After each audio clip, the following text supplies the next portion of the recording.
It's like one of the Soundwaves cassettes, just like listening in. Yeah, the next Skybound character, Craig, pops out of Soundwave. Like, what? What are they talking about? Who's Craig? And who said that? He's actually just the guy. He's the whole production crew. Doesn't get paid. Wait, you get paid, Swizz? No comment. Oh, man.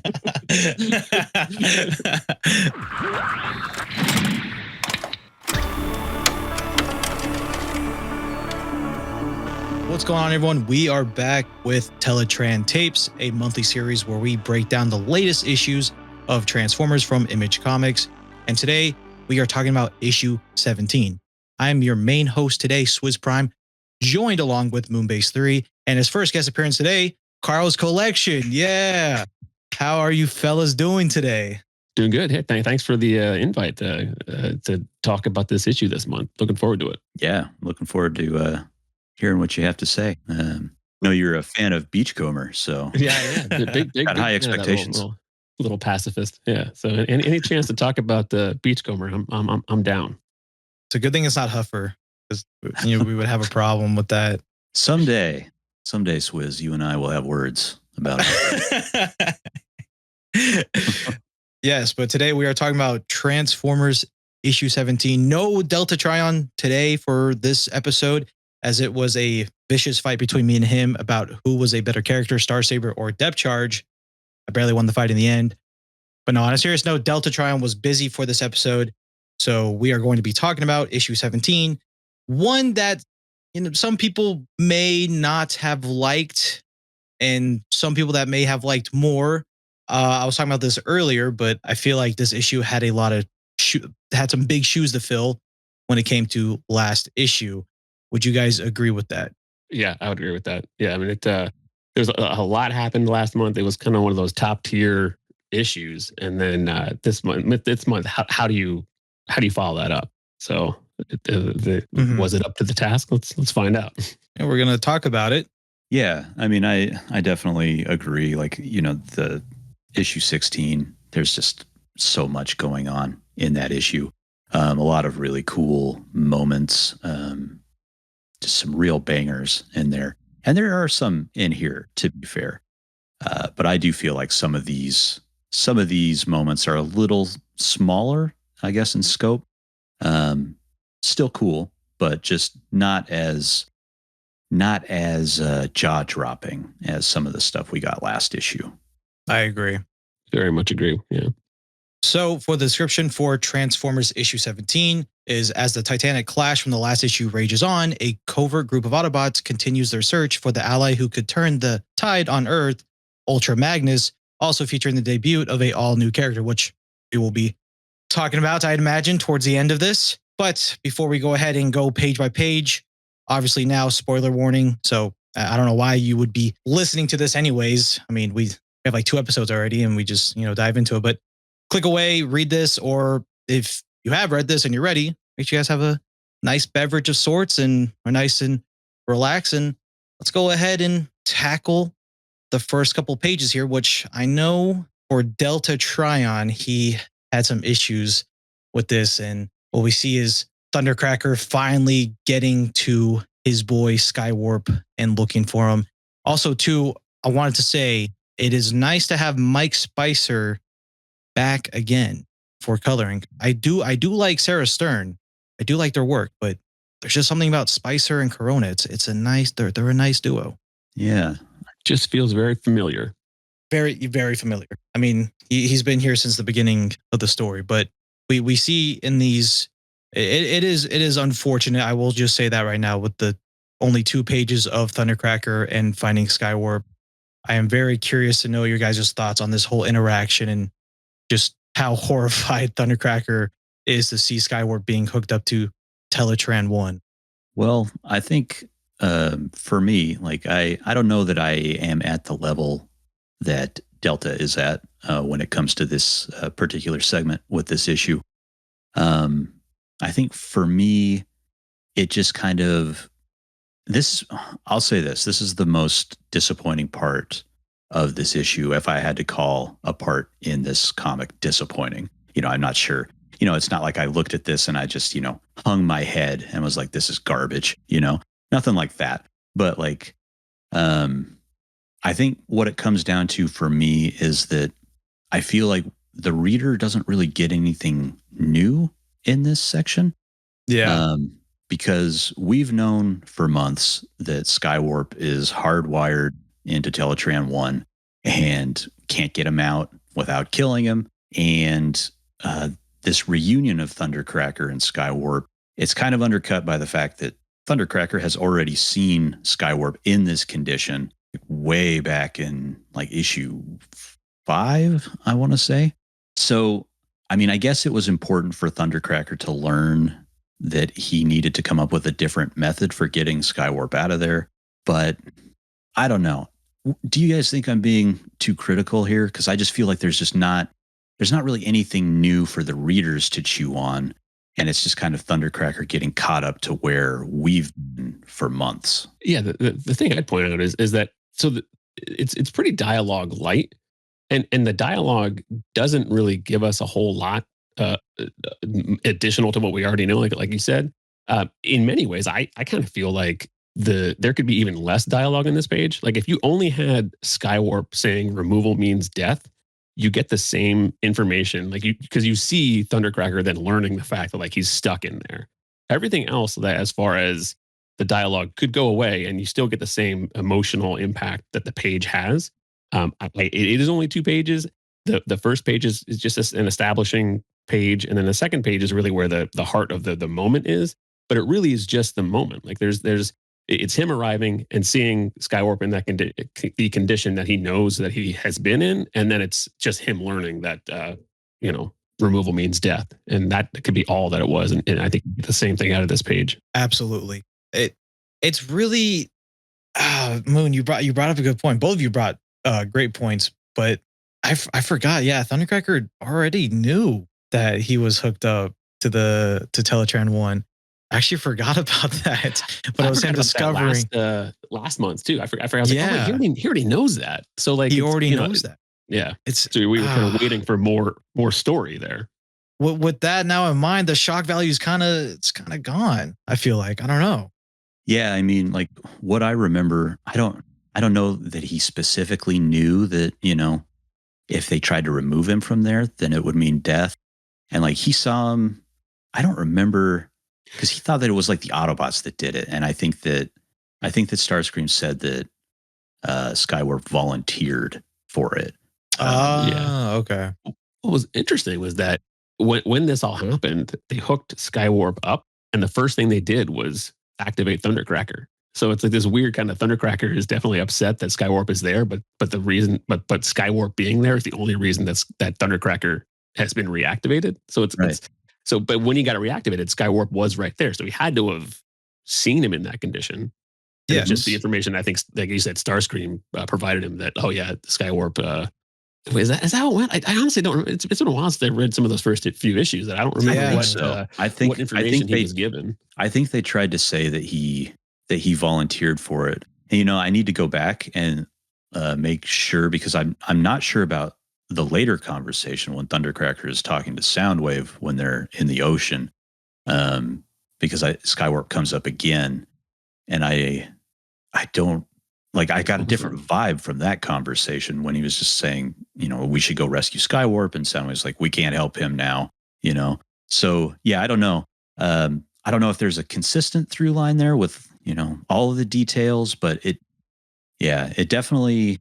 It seems like Thundercracker should have had, kind of an idea of like what was going on with Skywarp and that he was like stuck in there.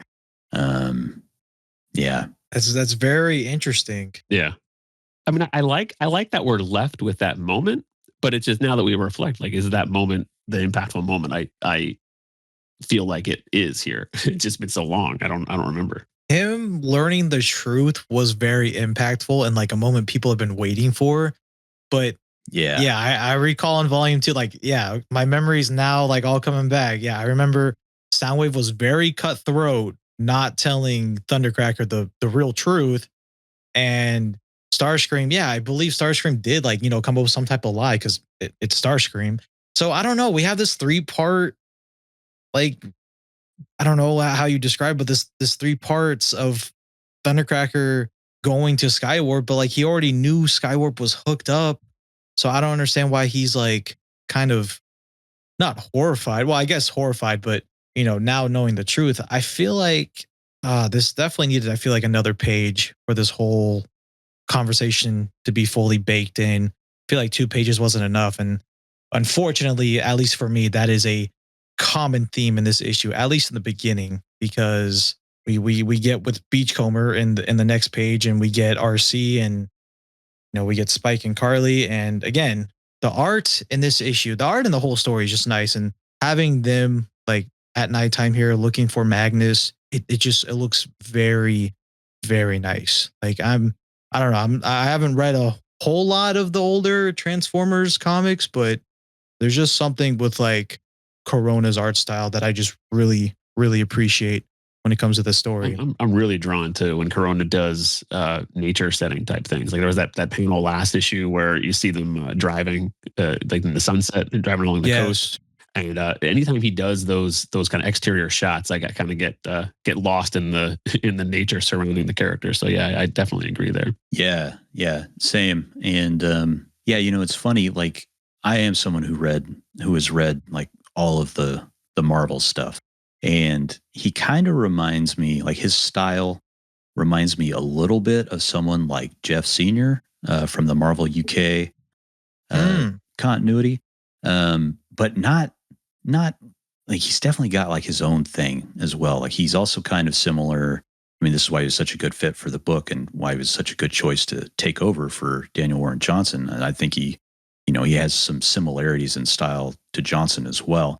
And all of this is not to say that he doesn't have his own identity. He definitely does. But for me, it strikes a really nice balance between the old stuff that I'm used to from the Marvel Comics years and a newer, kind of more contemporary style. But and I also agree with Carl. Like, I think that Corona does an amazing job with the nature scenes. I will say, though, like sometimes, do you guys ever wonder if the time of day is specifically like laid out in the script, or if the colorist just kind of goes with it? Because like, almost in all of Corona's shots, the nature shots anyway, we see like this gigantic just orb in the sky that could function either as a sun or a moon. Maybe. Yeah. So I don't know. That was just something I thought of this issue. That's a good point. Story wise, it does make sense for this to be night, because then it lends credibility to Magnus being confused and not seeing who it is approaching. So it's him kind of. So I think the darkness part of that at night helps the story there. So I'd imagine that it might have been part of it, but who knows? Yeah, that's a good point. It's a really good point. I think you bring up a great point about Magnus, and we will talk about him in a second, because I do want to talk about Beachcomber. And like we talked about at the beginning, Carl, this is your guy. This is this is your guy. When he was introduced in the series, I just I've talked about it in some of the videos I've done before, but certain memories were unlocked from watching the cartoon, and I hadn't thought about the Golden Lagoon in years. And then seeing Beachcomber introduced, I'm like, oh, wait a minute. So then I naturally had that this kinship with Beachcomber. It's like, I love that the fact that it's this war comic, and then you get this character who is just anti-war. Like he's just the pacifist, loves nature, and like that's an easy guy to kind of get behind. Flawed as it is, it is admirable quality to see. So I love this sequence. Having him having Arcee kind of directly question him, like, hey, what's your deal, man? Why no fighting anymore? So to see him to get that information in this flashback scene was great. I love that we up until now I thought that it was him sitting on the moon for however long it was millions of years, like that made him kind of appreciate nature and appreciate Earth. But actually the decision was made before then. We learned that here. And I love that we get, a new look at his motivations. So were you always a fan of Beachcomber? Or is that a newer development? Newer development. I remember having, so that the Golden Lagoon stuck with me. I mean, remember the episode and him at the end where he was just like, oh my God, the all this lagoon is destroyed and like we won, but at what cost? I remember that image of him sitting there in the log, but then I just, it kind of left my mind, and then it came back to me when I read his introduction, like, oh yeah, that's that character. So yeah, so it's been a relatively recent obsession with the character, but that moment has been there for a long time. Warren Johnson, I've said this before, and I will say it again here. Him bringing someone like Beachcomber, who, like you said perfectly, he's a pacifist, very anti-war, and in the cartoon, yeah, he was a pacifist, but like he would still fight. It seems like here, like no matter what in this story, he just doesn't want to fight at all. Like he literally brings up how he would rather track down Ultra Magnus like any day of the week than fight the Decepticons.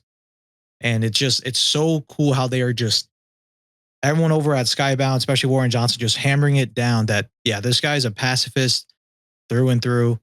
And I mean, maybe I'm wrong. Maybe this will age like milk, the next couple of issues or whatever. And he just decides, you know what, I need to fight, but it is very interesting and cool. And I absolutely love the transition when he says that day on the Ark, when the Decepticons attacked us before we hit Earth, and you kind of see him, where they're at right now. And then it transitions to him making the same face when he's on the Ark. I think that was just, I don't know, the two little panels there. It's so well done. I love the transition. It's so good. With you've got the nature reflected in his visor in the first one, and then the flames in the second one. Yeah, it's really nice. It's so war well and done. Peace. I mean, you get the peace of where they're at in this kind of peaceful setting, and then you turn the page, and it's the flames that are reflected in his visor. So it's him grappling with choosing life and peace over choosing war. So that having that transition, it's like him going back to that time where he was still fighting, and then when he gave that up. So I love that. And one thing I really, really love is the callback to the panel. The panel you see in this page where he's staring out like the hole out into space. It's a direct callback to the panel from issue 10 where he's standing looking at the moon. He's standing on the moon looking at Earth.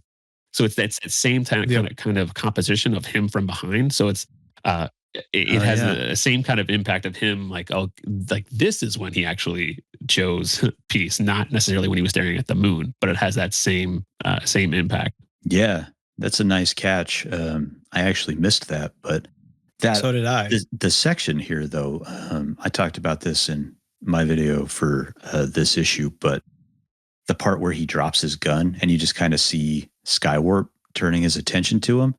I just love that. Like the way that we've experienced the attack on the Ark and like how everything went down with like the various characters like Beachcomber or like Megatron, they're kind of parceling this out in a non-linear way, but it is all connecting really well. Like especially the stuff with Beachcomber. Like it really seems like Corona has paid a lot of attention to making sure he's using the same characters in the same space. So like the staging and the blocking, like it all like works as we revisit this particular time, like over and over from different like starting points.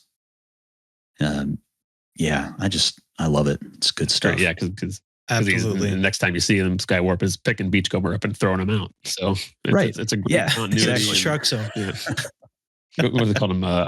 You don't want to fight? Fine, get out of the ship. It's probably doing him a favor. I love this page. I love the panels. I love the flashback, and I gotta point this out. I love Bumblebee here. Get in that pose. It's weird seeing Bumblebee without a big huge hole in his face. At least in this story. I mean, look at that expression on his face. Like, he's locked in. That's kind of like insult to injury. It's like they blew off that beautiful kisser. Look at that. Yeah, why would they do that? I had someone comment, and I am not a Star Wars guy, so I don't know if you guys are, I was told he's doing the Han Solo pose. Is that true? There is a famous image of Han Solo with like in that pose. Yeah, I think it was like a promo image, or Wow. I think it was a marketing image it was used for Star Wars. But yeah, I did not catch that. I can see it now that you say it, but I would not have picked that out unless you said that. But the other thing, this panel, I love that it's a reminder of what we've lost. So you have both Bumblebee and Ratchet on that panel. So it's like a reminder, like, hey, these are the two characters. And Ratchet's losing his mind. Yeah. But he's at least he's alive here.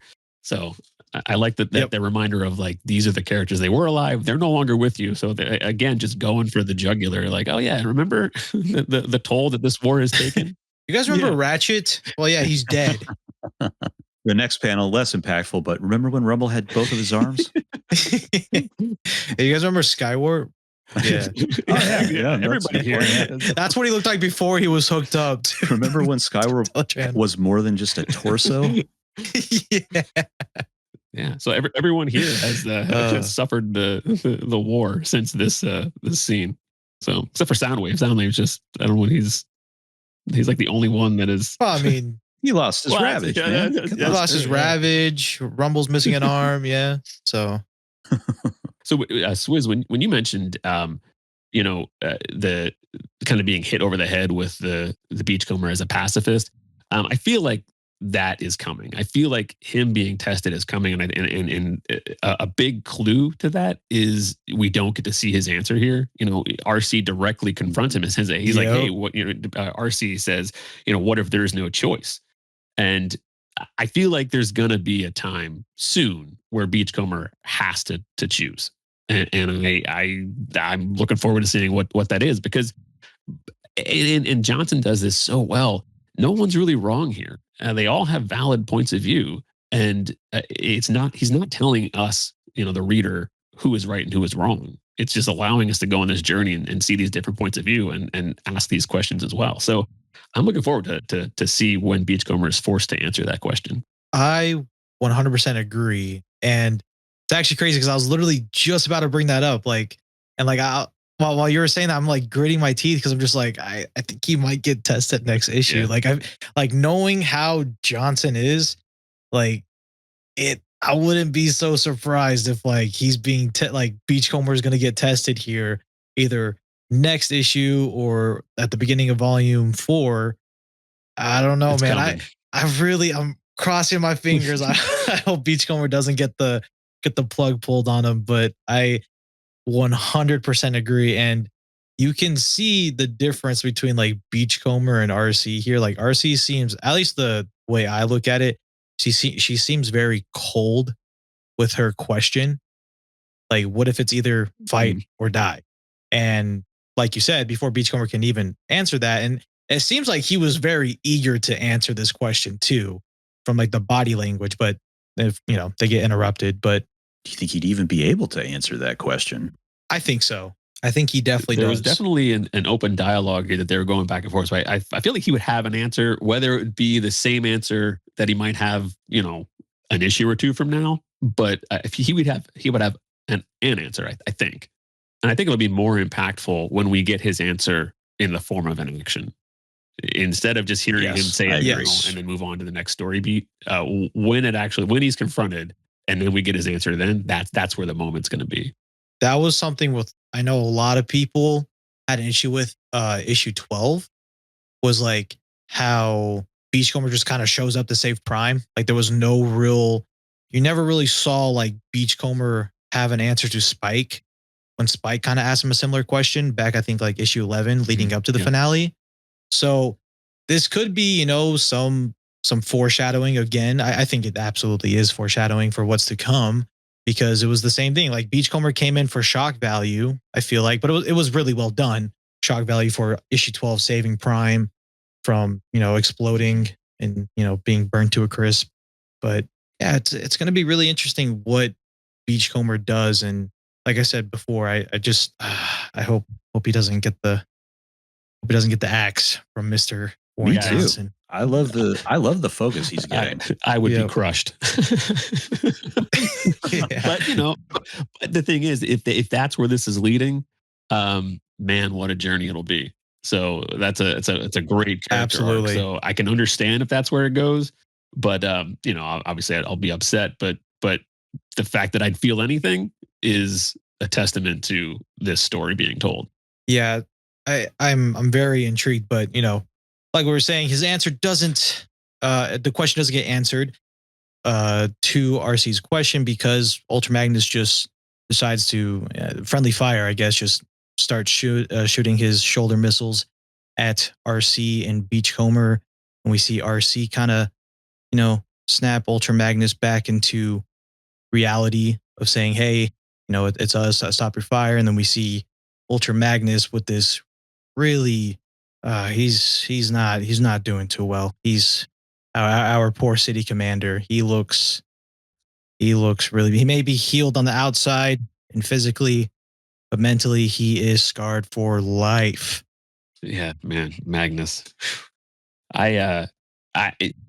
So I mean, obviously, another one of my favorite characters is Ultra Magnus. I always thought that I just liked him as without great reason. I just always, even watching the movie as a kid, He just looks cool. Yeah. And as a kid, I remember watching the movie thinking like, oh yeah, that's the guy who should be the leader. And I remember kind of not liking that Hot Rod became the leader. Nothing against Hot Rod. I just was like, guys, clearly, even as a kid, boy, you and plenty of other people, I'm sure. You just opened a can of worms. Oh boy. No. But like I get what Hot Rod represented, and he was relating to the kids at the time. But as a kid, I was like, man, that guy's a freaking tank. He's amazing. Follow him. But anyway, so I've always really liked Magnus, and to see him handled this way in this story so far, I think it's a bold choice, and I love seeing it here. And he is just broken. That the fortress he's building is just, I mean, a visual representation of a broken mind.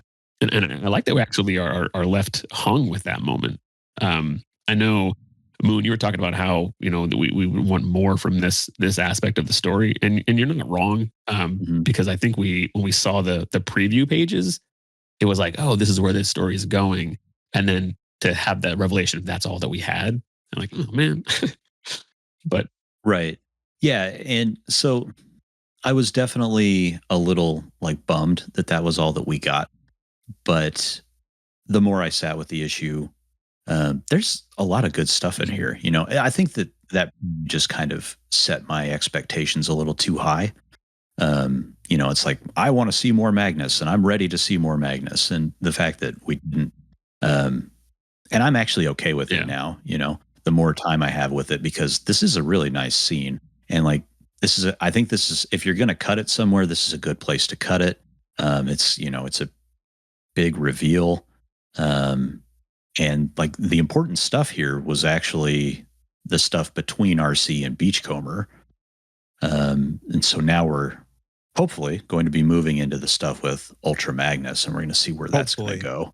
And like, that's something I'm really excited about with this is just a cool collection of characters. And I can't wait, because they're going to try to convince Magnus to come back. I'm guessing he's not going to want to. And I don't know. There's just, with these personalities, we've got Arcee, who is like, she has a history of struggling with rage, kind of questioning. I mean, she left with Optimus, so obviously she's questioning fighting in general. Spike, who is also kind of there with Beachcomber, where he's just kind of not sure about fighting in general. And Beachcomber is obviously a pacifist. And then there's Carly, who is just filled with rage, or was, prior to when she kind of got her head on a little straighter when she saved Cliffjumper. And then we've got Ultra Magnus, who just wants to basically hide from the world due to the trauma that he's experienced. So I am very excited to see what is going to come out from the interactions between these characters. Absolutely. I actually agree with that, with everything you guys said. That's pretty much what I was going to say. But the one thing, I'm kind of the opposite. At first I was like, oh, okay, I think this is enough. But yeah, part of me is like, I feel like they could have done, at least another page about this discussion. So hopefully, like you said, going forward, we get, more of Ultra Magnus next issue. It's tough. Like it really is tough. Like you can only fit so many pages in this story, and there's only so many characters and dialogue to be put in this story. So with next issue being the finale, it's gonna be jam packed. And now I feel kind of dumb because I talked about it in my video. I said, "Oh, is Ultra Magnus blind?" Like I kind of like hinted at that, but clearly rereading this and talking about it, now you just can't see because it's dark. It's nighttime where they're at. But I didn't really make that connection until we were talking just now as well. Like when Moon was talking about the time of day, I'm like, oh yeah, I guess that is why you just can't see because it's nighttime. But I love that we're left with this moment to kind of chew on for a month. I think as you're reading this month to month, this is a great. I think it's an intelligent part or intelligent scene to page to leave it on, like Moon said, because that moment lingers. To see him kind of on his knees, broken, surrounded by this thing that he's building. You're like, he has a long way to go. So I think if you added more to that conversation now, it might not be as impactful for that month to month reader because the answers are coming. We're going to get that conversation. It's just a matter of when. Maybe they should just have their own story called like the Pacifists. They all just live happily ever after in Ultra Magnus's wooden fortress. Pacifist. I don't know that anybody's going to live happily ever after in that fortress. Yeah, hey, he's gone from city commander to wood city commander. Fort commander. Yeah. Oh man, stick fort commander. That's so good. It's just kind of like a dark nod to his history in the franchise. Yeah. But with continuing after that, we do go to Cybertron for the POV, and we get Alita's group and Cliffjumper who's tagging along, and we see Blades, which is, I'm still shocked someone like Blades is in this story. Like I'm really hoping that we get Defensor, but I'm not gonna hold my breath because it's just Blades. So, and yeah, I would be really sad if like next issue would you see Blades just dead. But you can never, when it comes to this story, you never know. I mean, but what's so great at the start of this whole sequence with I've been calling like the Cybertron pals, because clearly they're all happy to be on Cybertron and totally not miserable. Is I love just the 180s of these characters, just the difference, like with Cliffjumper talking to Alita 1 and how Alita 1 is just, I mean, at this point, I mean, it's pretty obvious to the reader and to everyone. She does not like Optimus Prime anymore. Like, absolutely not. And can you blame her for what happened in issue 12? I mean, we've kind of done this for the last 2 episodes, but I feel like Alita 1's hatred, or I wouldn't even say hatred. I feel like hatred's kind of strong, but why she dislikes Optimus, and I wouldn't say dislikes Optimus's Autobots, but mainly dislikes Optimus for his choice to leave and her resentment. Kind of just, that's a great way to put it, resentment, and just her justifying why she doesn't like Optimus and his actions. And I really, really love that Blue Streak rallies the team here. Yeah. And kind of pulls everyone back into reality. And they're like, all right, let's lock in everyone. Like, like we've all lost someone. And I love that Blue Streak brings up a great point here of talking about how, well, since Optimus has been back for 5 minutes, he's already cut the head off of the Decepticon leadership. I mean, like he's not wrong. He's not wrong. Credit where credit's due. It's a great moment because, the first time we saw Blue Streak, he was like practically sneering Optimus Prime's name when Cliffjumper, he's like, I don't remember exactly what he said. He's like, where'd you learn that? Let me guess, Optimus Prime, So the fact that he went from that to just being like, actually, the guy popped in and might have just changed everything for us. I think, that's huge for this character. And I like it.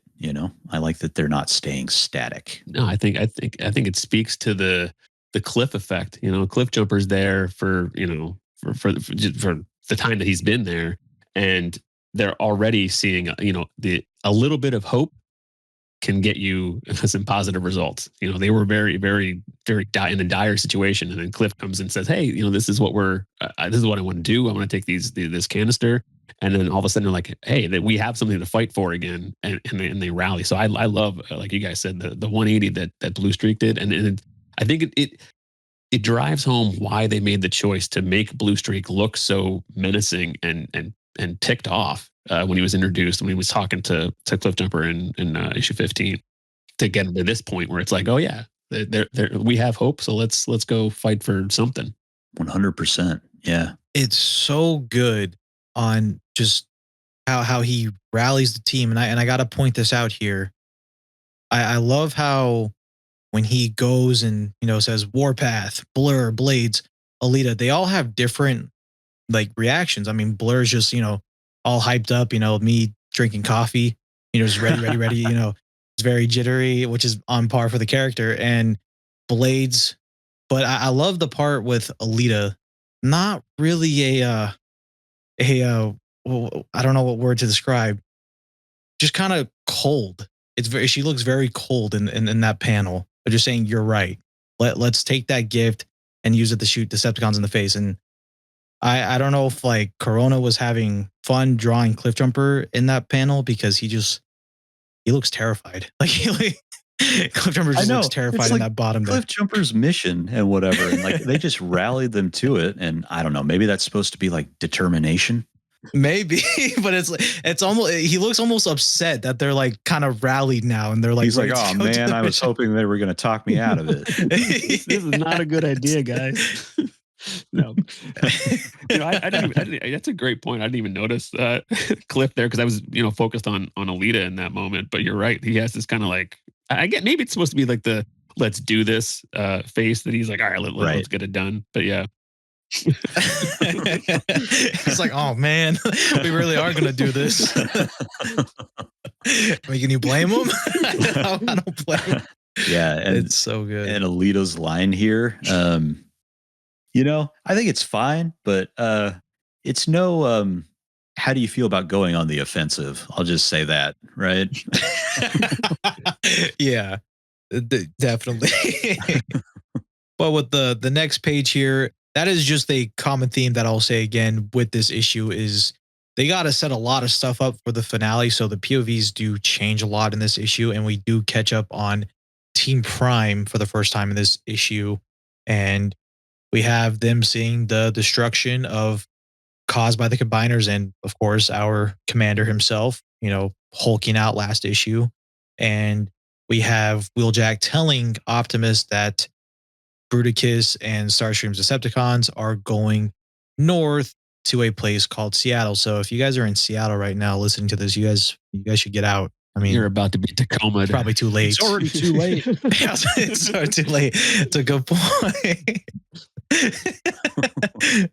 But I love how we're still not getting a clear answer on what's happening with Optimus. Like, I really do feel like, and we've talked about this before, that like Warren Johnson's just going to do a rug pull on what's actually going on, and like give the reader, oh, it's obviously either the Matrix, with Sparky, or no, it's Megatron's arm. I'm now really thinking it's going to be like a rug pull moment. Like it's going to be, nope, you guys are wrong. It's actually this.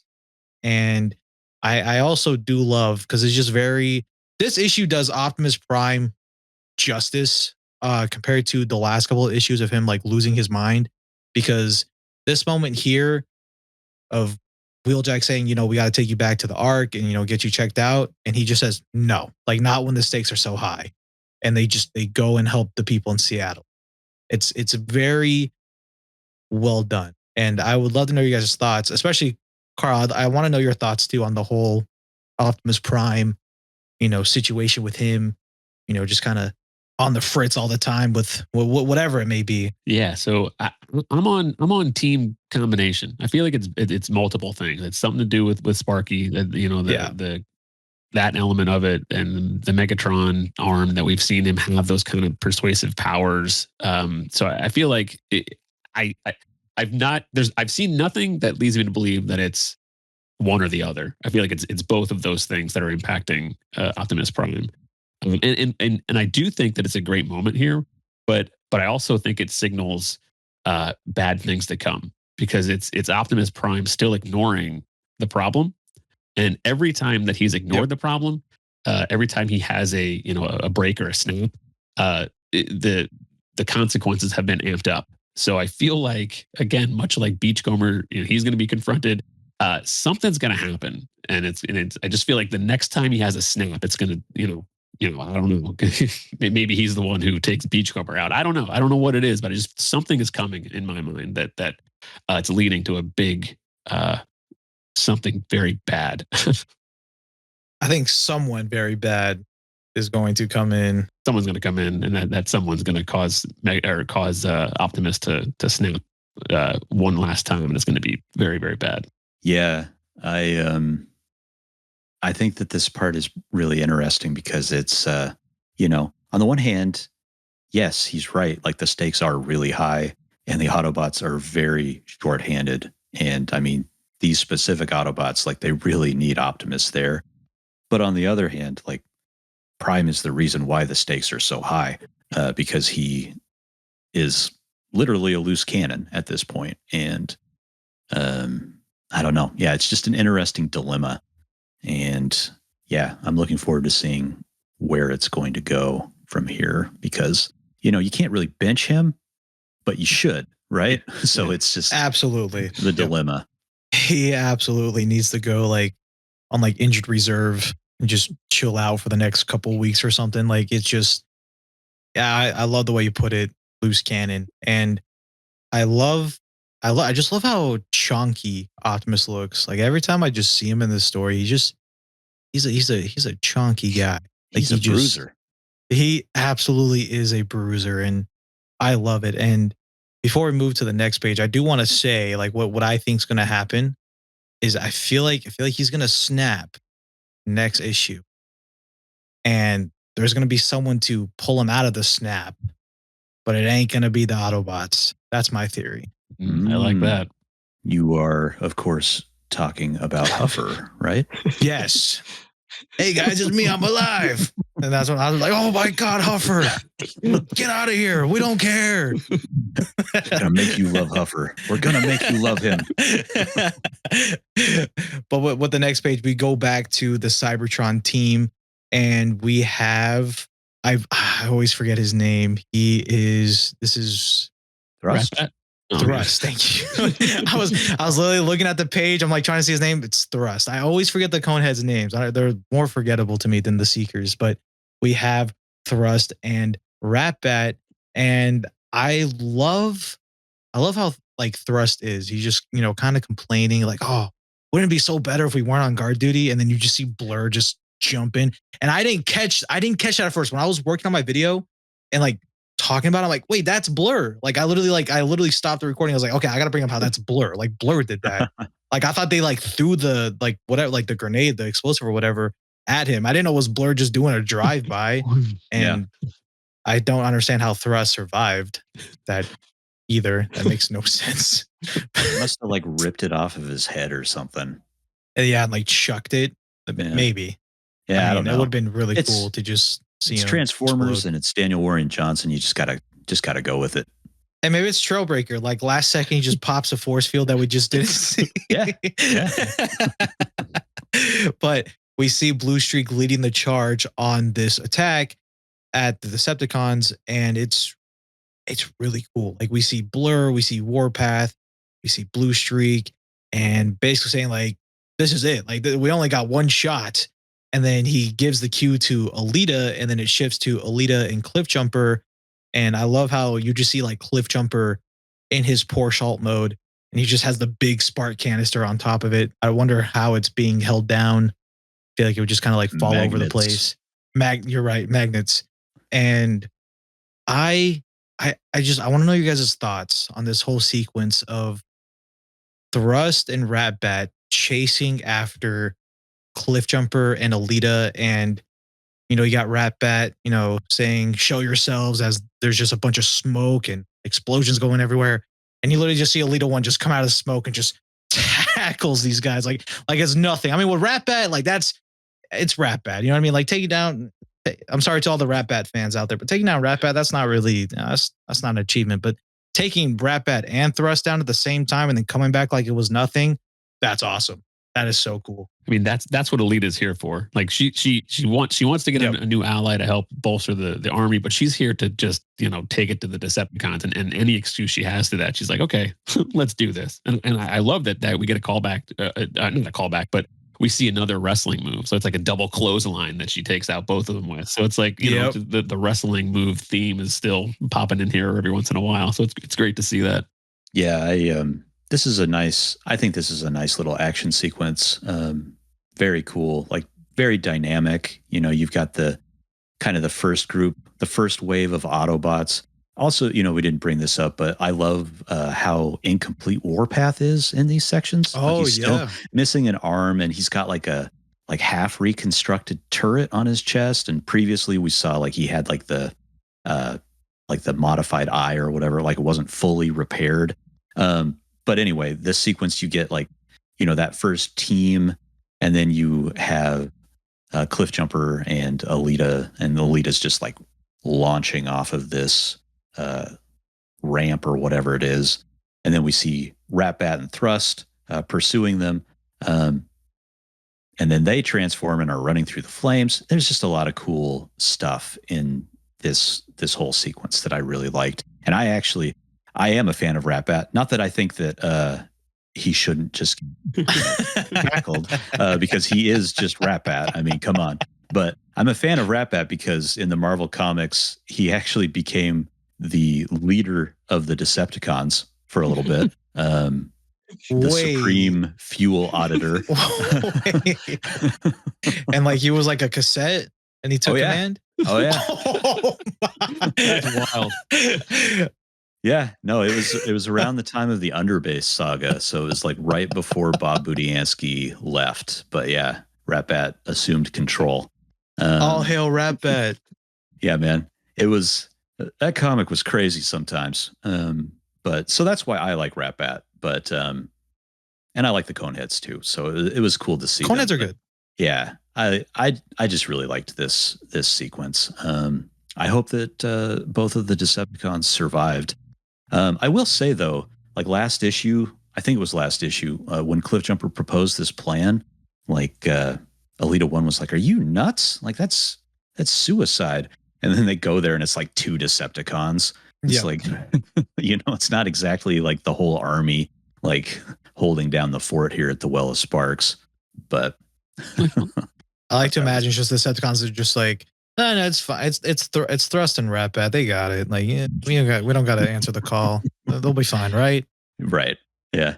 Well, I think it speaks to the energon shortage too. This is crossing the streams, so to speak. But way back in Void Rivals 3 or 4, when we see Shockwave, he's talking about how most of his warriors are in stasis. So that might be why the guard duty is so sparse here. That's a good point. That's a really good point. Because it does seem surprisingly easy, to take out Thrust and Rat-Bat. And yeah, they made quick work of Thrust and Rat-Bat, and just seems like Blue Streak's team are just they're just shooting up and exploding the place, and it's whatever. But yeah, that makes sense why there's not that many Decepticons there, especially too with Shockwave being missing. You know what I mean? I'd imagine whoever's temporary command on Cybertron obviously isn't doing a good job letting these Autobots just come in and do whatever they want. Oh man, I wonder who it is. Do you think it's Rat-Bat? It could be Rat-Bat. I wouldn't be surprised. There actually is a tactical reason maybe that they wouldn't have this guarded as much, because they know that the Autobots are depleted as well, and then they don't have the resources. True. The Well of Souls or Well of Sparks, they wouldn't even. What would it do for them? Because they have nothing to do there. So maybe that's part of it too. Are you the strategist with the Decepticons? Are you giving us like an inside scoop? Maybe. We do see Alita 1 join Cliffjumper in the, I mean, I don't know what you would really call this room, but they're just in the Well of Sparks room, and there's a lot of just stuff going on, a lot of details going on in these panels. And I don't know, the bottom panel to me, it looks very, I don't want to say like techno organic, but like that's the vibes it gives me when I'm looking at like as they're staring at that like room or whatever, as like it literally transforms around them as they get to the Well of Sparks. And it's so beautifully colored and beautifully drawn. Like, oh my God. Yeah, that's why I'm glad that Spicer is back. Yep. Just because what he did here, so good. Absolutely. Yeah, that long panel on the left where it's like it gives you a nice scale of the Well of Sparks. You get a little Alita and Cliffjumper, and then this huge giant thing that transforms and opens up, and you get all those like the wires and like it's a great point. You said like techno organic. Yeah, it's beautiful. It's very beautifully drawn, and I mean, like they don't know, we don't know like how this whole process works, because literally Cliff just inserts the spark canister for the creation event. And one of my favorite lines ever, I remember I was talking to Carl about it. Cliffjumper just presses a button and says, "Here goes everything," because like it's all or nothing. Great line. And I love that line. It's very, I would say it's like top 5 best lines in the story, because it's literally all or nothing. And before we see what happens, well, actually, real quick before we move on, do you guys have anything you want to add for the spark, the spark canister and the Well of Sparks and anything like that? Because I know we talked a little bit about it just now, and I know me, Moon, and Delta talked a little bit about it last episode. And no, I mean, I don't really have much. It's just that I also like how it was, just convenient that it's like, boom, there, sparks needed for creation event. Like, oh, this goes here. It just is very, very intuitive. Like, yeah, I guess it's very Teletran 1 like. Yeah, I like it. I guess the only thing I have to add is that, like, I swear I've seen the Here Goes Everything in something else that Daniel Warren Johnson has done, but I like flipped through Murder Falcon, I flipped through Extremity, and I couldn't find it. But I swear it's somewhere in something else that he's done. So I just thought that was kind of a cool little potential reference to something else in his works, if I am not misremembering. I have to do some digging. That's yeah, I'll check that out. I just did a quick little Google search, and that's exactly what I'm doing. You're the same thing. I guess the Space Mullet on at spacemullet.com. Free advertisement for Daniel Warren Johnson. Not sponsored, by the way, but he said he's got like a blog post kind of style thing here, and it says, "Welcome to my sci-fi comic, Space Mullet. I hope you enjoy my work, and if you do, please share. Here goes everything, DWJ." So he has used it outside of comics, or outside of the comics themselves, but I swear I saw it in one of his comics. But I'm sure that that's a phrase that showed up elsewhere in other places. But it's a good catch. Anyway, it's a good line, and yeah, sorry for the derail.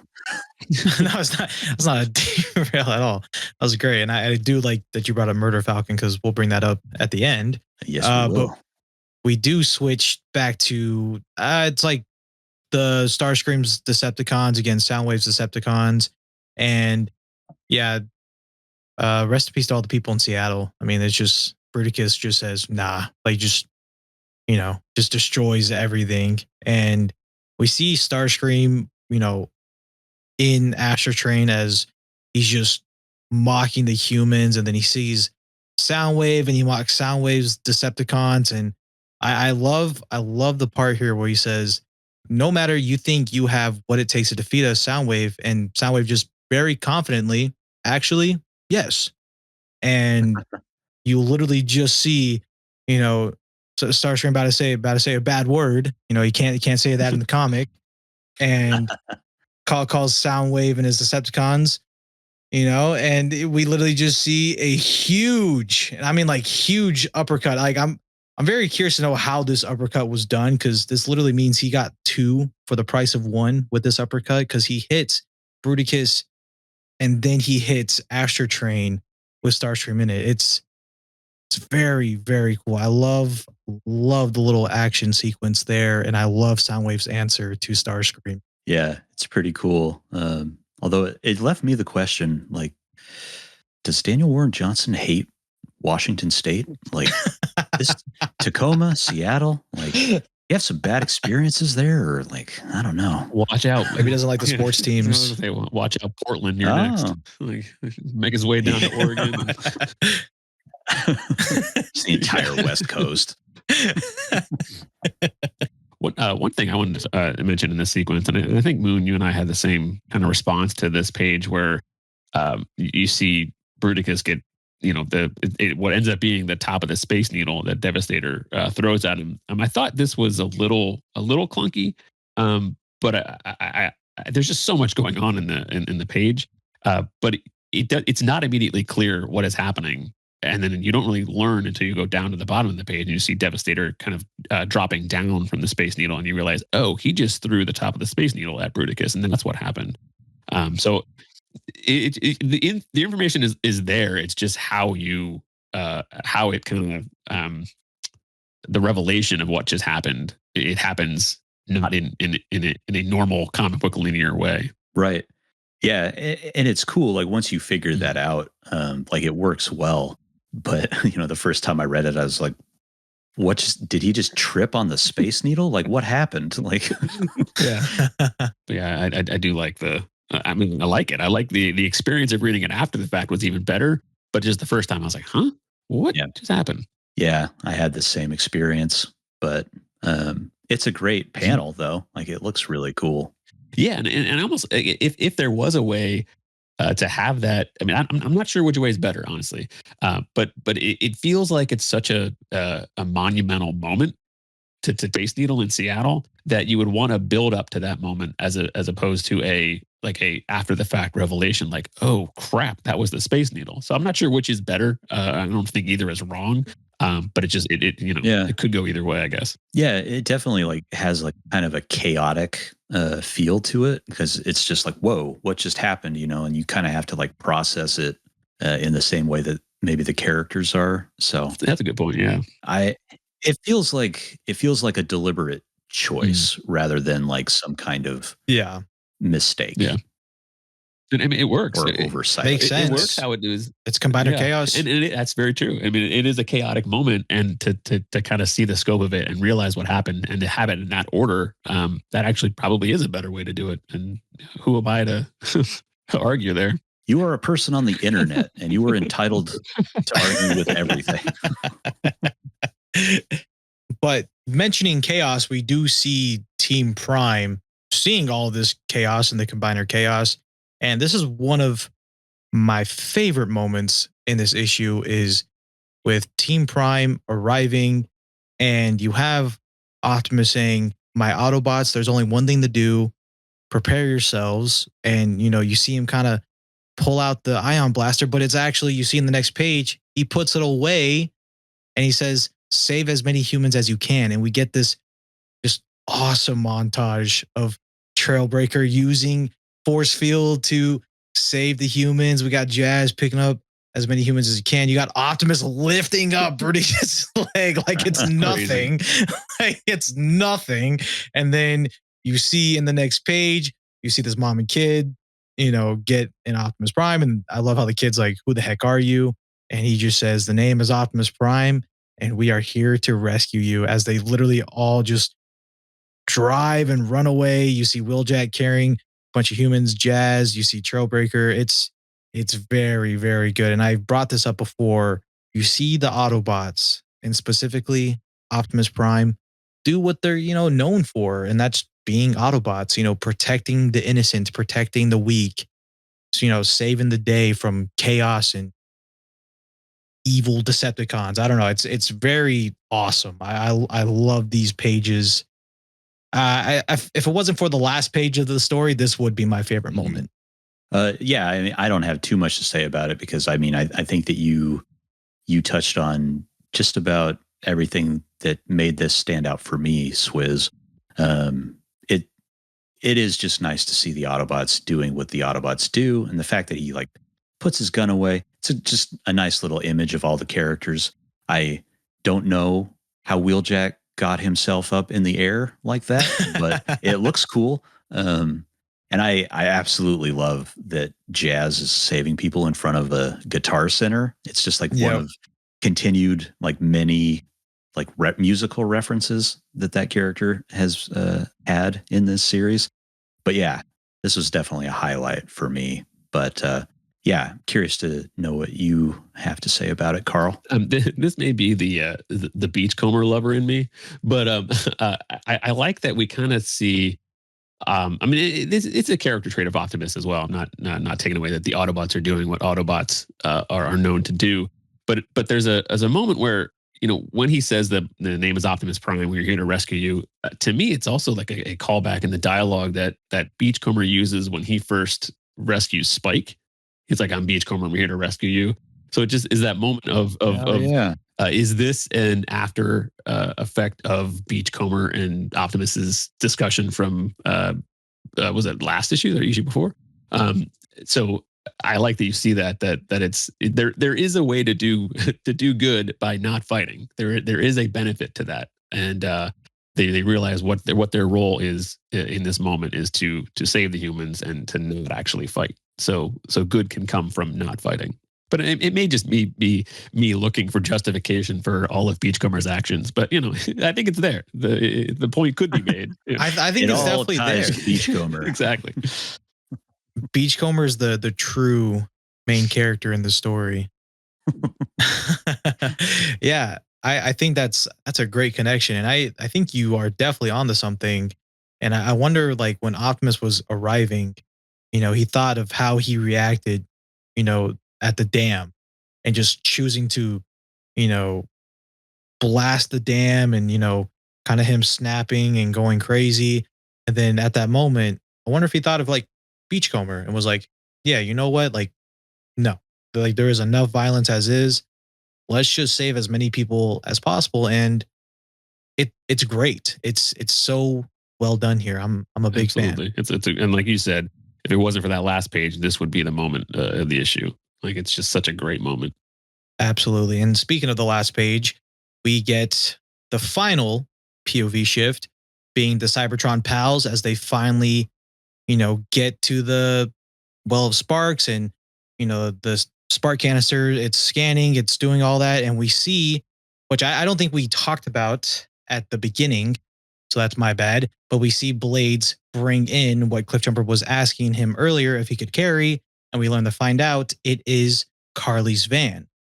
And with the scanning being complete, we see the well of sparks just erupt violently as if it's like a volcano. It's so well drawn here. And we see this person, this character, say, Cliffjumper, we recognize you. No, I recognize you from the ages past. And Cliffjumper asks them, what is your name? And we see the last page, which I know we will be talking about.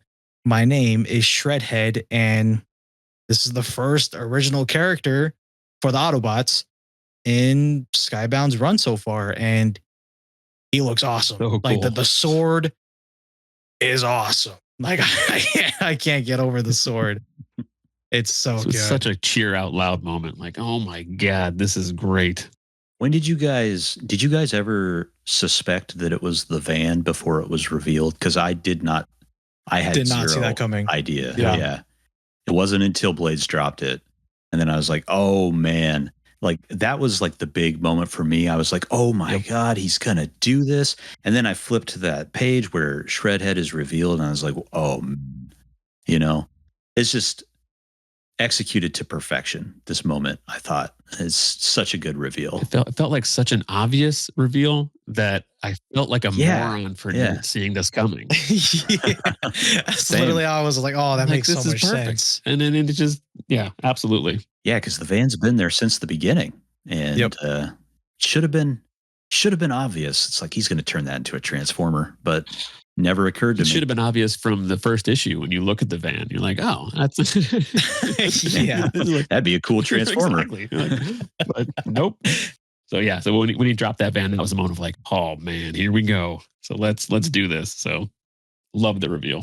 But yeah, Swizz, like I don't want to gloss over the just right before we fully see Shredhead, like that whole page, with the well of sparks kind of, I don't know if it's smoke or what it is, just kind of like billowing around, and like the color palette used. I love Sarah Stern's color palette that she used for when she depicted the well of sparks.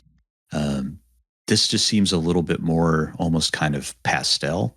I don't know. It just looks really nice. And then I have no idea like kind of what I'm even looking at, if it's like a floor or what, but there's these green jets like shooting out of it. It's a really cool looking image that I just kind of have no idea what's happening in it. And it's so beautifully drawn. Like that's the crazy part. Yeah. Some techno organic wonder is happening. Right. Yeah. And then Shredhead steps through the smoke, which is also beautifully colored. But yeah, I love Shredhead's design and the sword. Yeah, it's great. Well, let me ask you guys this. What do you think? Do you think that this is a character that is going to be like a split personality type character, or do you think it's going to be a singular character? I don't know, to be honest. Like, we kind of already see Shredhead maybe struggling with that a little bit, just with the first line where they start to say "we recognize," and then they change it to "I recognize." And I kind of wondered like the name too. Like, obviously, I know what the name means in the context of the Daniel Warren Johnson's interest in metal and all of that. But it is kind of an interesting, maybe a double meaning with that name. Yeah, that's a good point. Because if there is going to be like this kind of conflicting like number of sparks in there, I don't know. I really don't know. What do you think, Swizz? I don't know. Like it could be a coin toss. The name could just be the name, or it could, like you said, be what it is, like multiple sparks, and they feel like a shredded head, like shredded sparks in their mind, multiple personality. It would be a lot. Like I feel like that'd be a lot for Warren Johnson to kind of cover, to say like it is a multiple personality character. So I think singular would be the best bet, but not to discredit Warren Johnson, because I think Warren Johnson could absolutely do that. I don't know how you can cover that, at least next issue, because we don't know the longevity of this guy. Like we don't, he could be oh man, better not be out by one issue. I hope it's not a Genvo situation. Like I'm really hoping. I have to think that the thought was put into this, having it be Carly's van. I've mentioned like Carly's van as a character throughout the series. It's her connection to her past life. It's the thing she clung on to for so long, and then she sacrificed the van to benefit Cliff Jumper, and then to have now this van represent hope for the Autobots. Like there's too much, I think, too much groundwork there for this to be a character that's gonna go away quickly. I think there was a lot of thought put into this. I think you're right. I think that's a good point. And I think, I don't know, maybe, but the van's continued importance might live on in the form of maybe, depending on what happens, what shakes out, the van Shredhead might be all that Carly ultimately has left of Cliff Jumper, depending on how this plays out. Who, that's a good point too. There was one thing I wanted to. The reason I asked about if you think it's like the multiple personalities or singular voices, the way I first read it, I thought it was since this was the creation of life for Shredhead. It was those various sparks fusing into one. So it's like initially it's like we recognize, and then I recognize. So that's kind of what I thought at first. But then Moon, when you bring up the name, maybe having a double meaning, that's a great point. And I wouldn't put it past Danny Warren Johnson for that to be a very conflicted new character. Yeah, I wouldn't put it past him, but I mean, it could also just be name too. I could definitely be wrong. Just be an awesome name. Just Shredhead. Because there's a metal connection, and it's a great name. I see a lot of comments about it being like the Turtles, like the Teenage Mutant Ninja Turtles. Oh yeah, I've seen those. But I think it fits. I think it fits with some of there are plenty of silly G1 names, Transformers. Like there's a character named Hosehead and Weird Wolf. I mean, come on, like Shredhead works. Isn't there like a guy named Erector? Like, pretty sure that's it. Is that from the Unicron trilogy, or is that? I actually don't remember, but I remember watching like a video and saying like the weirdest Transformers names. And I just saw Erector. I'm like, wow, why is that? Yeah, name? I mean, so Shredhead is better than that. Yeah, absolutely. It's a very 80s name, so it definitely fits in that G1 feel. So if what you're saying is it sounds like a Turtles, if somebody says it sounds like a Turtles name, I mean that checks out. It could be very toy that was created in the 80s. So. Well, I mean, Shredhead already has more sauce than Huffer has ever had, so it's a check in my book. Yeah, I'm being very ruthless today with Huffer. I apologize.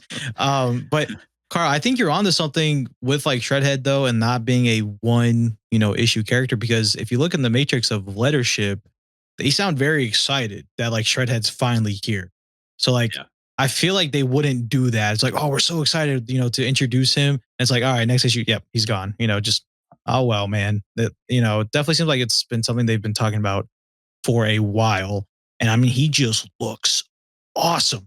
Like the sword, the shield, he looks pretty big too. Like I know Carly's van was big, but like he looks really just tall. Like I'm very curious to know the scale here. And he gives me Trailbreaker vibes. And then like his head gives me Wheeljack vibes. This is a nice design. And I've had, I don't know about you guys, but I've had a lot of comments of people saying, we need a Shredhead figure. We need it now. I'm like, I agree. He looks cool. This makes me wonder what the as a toy collector as well, we knowing the production process or usually the time needed to actually produce a toy. It's like usually like an 18-month window. So if this has been in the plans all along, it could potentially be sooner rather than later. Because of the partnership with Hasbro to kind of give those designs earlier, if those designs have been around since day one. If they're just getting to it now, then it might be a year and a half to 2 years before we see a Shredhead. But there's no way that's not coming. Yeah, but I mean, you never know. Like we're just now getting Hearts of Steel stuff in the main line, and that's like, what was that? 2007. 2006. So that's true. Sorry to get everybody's hopes up. It might be a decade. No. I think there's a better chance. I'm just being a grumpy Gus. I think that there's a better chance of Shredhead getting a toy much sooner than Hearts of Steel, but you never know what Hasbro's going to do. I just want them to give me a Beachcomber surfboard. That's what I want. That would be really cool. I mean, we're getting the Void Rivals Jetfire. I don't know when that's coming, but I know we're getting that. I remember when they did one of the poll streams. I know this is kind of off topic, but they were talking about how when they were revealing 86 Springer, like they brought up like Void Rivals because around that time he was revealed. That was when like Springer was introduced into Void Rivals. So, I mean, never say never. I feel like in the next, maybe year or two, we get Shredhead. I wouldn't, hopefully it's not Hearts of Steel. Cause I mean, I was like 2007, I was like 5 years old. So I don't want to be a long way. I want to be old when this guy comes out. Yeah. So yeah, I mean, never say never. He definitely needs a figure. He looks awesome. I can't stop staring at the sword. It's like this little, I don't know, like lightning effect. It's so cool. I wanted to ask you guys, do you guys read the Matrix of Lettership as closely as the story itself usually? Like, do you read the? I forget. Yeah. I usually read it once. Sometimes I'll go back and revisit it, But because I feel like there's usually if you read it, there's a lot of information that I think they give away within the letters.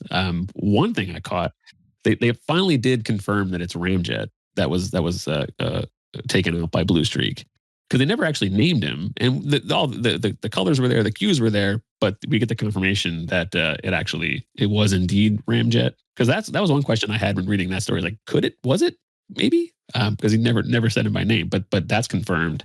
Like it could have just been a generic. Right, you never know. I mean, who knows? Because yeah. But the other thing that I thought was very interesting was there's a question that's posed and it said, "Might we see an Autobot combiner at some point?" And then the answer is Danny Warren Johnson saying, "Here's a picture of me with the captain of the Thunderbirds in the 90s. That is all I will say on the matter." So I am glad you brought that up, because I did want to talk about that. Sorry, that's what yeah. No. I'm glad you brought that up. I feel like that's tipping the like what's aerial bots, right? Like it's got to be right. Right? Or is he trying to fake us out? I mean, I think maybe by adding blades in the story, and then having him mention, allude to the aerial bots here. I feel like that's what's coming. I feel like Okay. I will be very mad. I will say this right now. I will be very mad if we get Superion before Defensor, because we already have Blades. Like, why would you introduce these other subverting guys? expectations. It would be cool for sure. I just they dedicated the space for a picture in the letters column. I was like, I don't know. That to me says Superion is coming. Maybe it's a new combiner. Yeah. Oh, that would be ambitious. Yeah, like, and then the photo is especially red herring. Yeah. You never know. I put nothing past these guys because they just like messing with it. I feel like they're just, Oh yeah. But yeah, who knows? But I think a lot in one thing to talk about in the pacing of the issue. We always wonder what story is going to get the bulk of the issue, and I think by having the covers of the cover A and cover B kind of talk about or show that it's Thundercracker and probably Ultra Magnus are in the issue. I think they do a lot of that just to kind of keep the surprises fresh. You think it's like subverting expectations. You think it's going to be one thing, and then it's something completely different. I think that's a great way to keep those surprises, a surprise. So, absolutely. Yeah.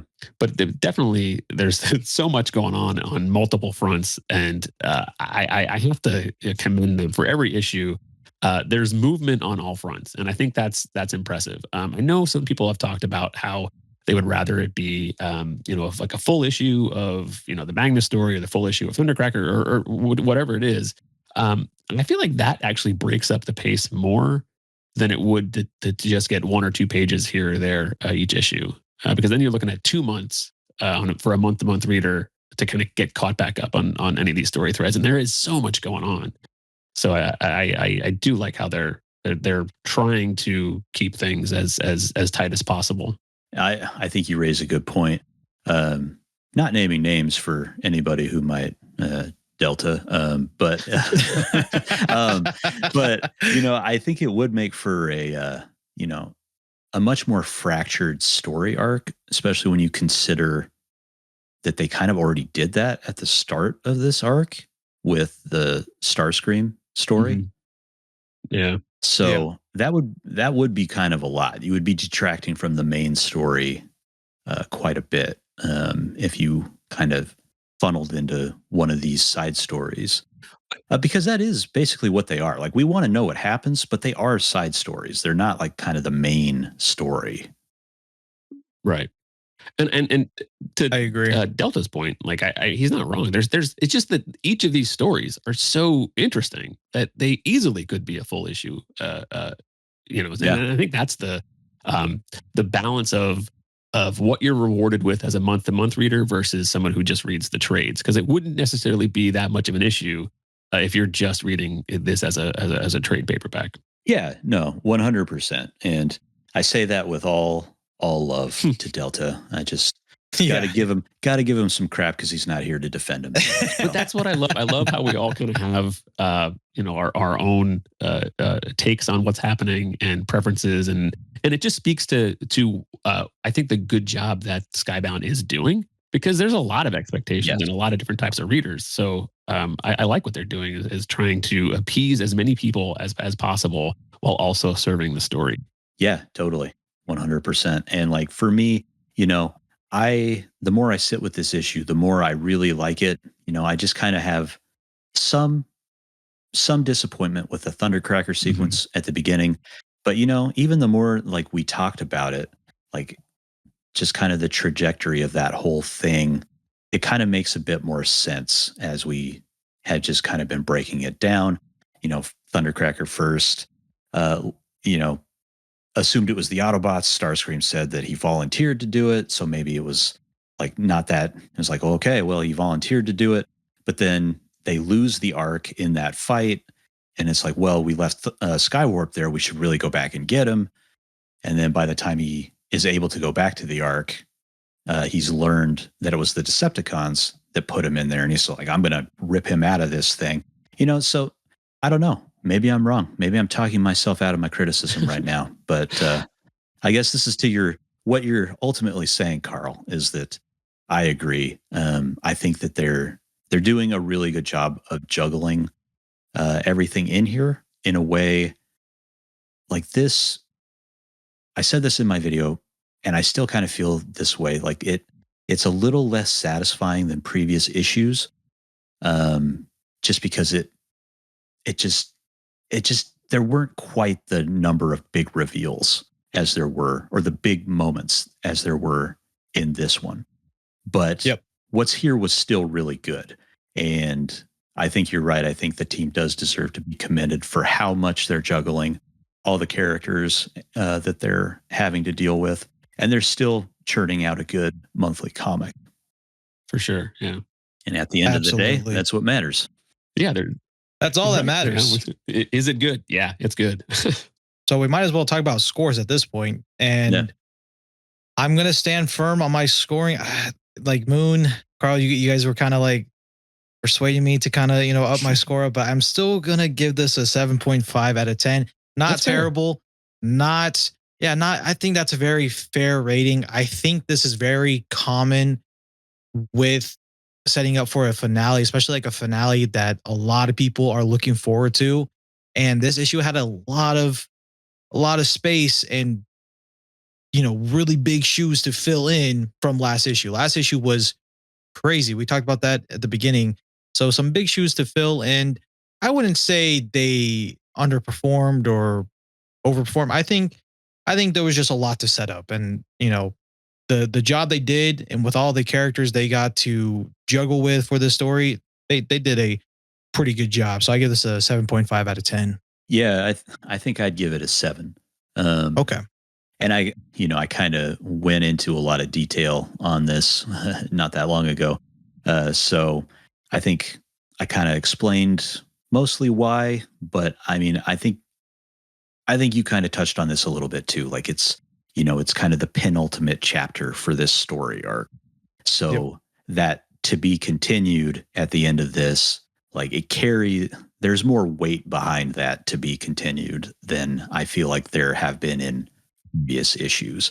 It's, maybe a little less, I don't want to necessarily say self-contained, but it just maybe doesn't stand on its own as a monthly comic as strongly as the previous issues. So yeah, I'd give it a 7 out of 10. A lot of that comes from the Shredhead reveal, but there's a lot of good stuff in here. And so, I think 7 is still a pretty good score. So I think that's totally fair. I think for me, there were a lot of great moments that a lot of story beats that they're planting seeds. You get the blue streak kind of seeing the hope that Cliffjumper is bringing to the Cybertron crew. You get the Optimus Prime being a great Autobot leader. There's so much going on here that I think that to set things up for next issue. But for me, I'm going to go with an 8. And the reason I'm going with an 8 is because for me personally, to get the moment with Beachcomber, talk about having Arcee confront him, I think is wonderful. I think revisiting that scene on the Ark with from that new point of view of learning that Beachcomber made his decision before he was stuck on the moon. I think that's a more interesting way to approach that decision, instead of just being forced to make that decision while you're stuck on the moon for however many years. So I thought that was really interesting, and I really enjoyed seeing that. I like the moment that we were left with Ultra Magnus. So I think it's setting up a lot of things, but for me, I think a solid 8 is where I'm going with it. Nice. It still leaves you wanting more, which is great. I mean, I was definitely like, wait, that's it? No, I need more. Like that's how I always am with this story. It's very well done, but I think that's a good way to wrap this one up. I appreciate both of you guys joining me today for this episode, and be sure to check out all of our channels down below as we all talk and nerd out about the Energon universe. But Carl, my man, we gotta have you on another one of these again. Like you were, I love how tapped in you are with Beachcomber. It's how very much I good. overthink it. Yeah, but no, thank you. Yeah, this was awesome. Any opportunity to talk more about this series, I am down for that, because this for as popular and as well as this series is doing, I still don't think people are talking about it enough. It's such a fantastic comic agree. book. It's so well done. So yeah, so thank you. Yeah, thanks for joining us, Carl. It was an absolute pleasure having you here. Great chat, guys. Well, all right then. Make sure you guys leave a like on your way out and subscribe if you guys are new. And I can't wait to talk about issue 18 next month. Take care, everyone. Later.